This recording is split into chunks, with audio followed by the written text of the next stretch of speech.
Western culture, we often equate realism with pessimism. So the pessimist is always seen as a realist. Like, yeah, that's probably, oh, it's human nature. Most people are selfish. And yeah, that's realistic take on humanity.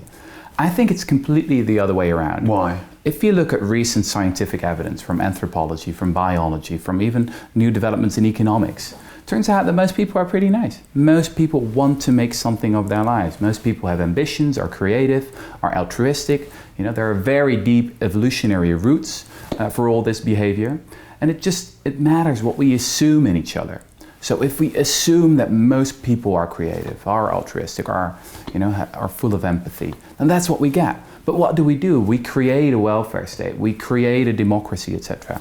that is based on the idea that most people are selfish. Well, guess what happens? That's what you get out of people if you do that. What's our fundamental assumption of a fellow human being? That most people can't be trusted.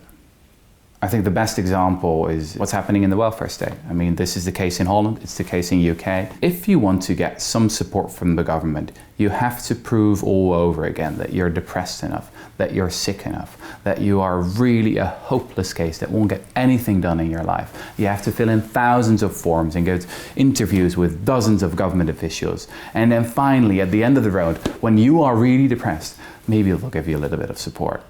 And then we're surprised that people become depressed out of that. It's a system that produces dependency. It's a system that produces depression, etc. Because that's what we assume in other people. Now, what I would say is, let's turn it completely around. What if we say to everyone, especially the poor and the working poor, what if we say, well, I think you've got great ideas. You just lack the means. Here are the means. I'm very curious to see what you'll come up with.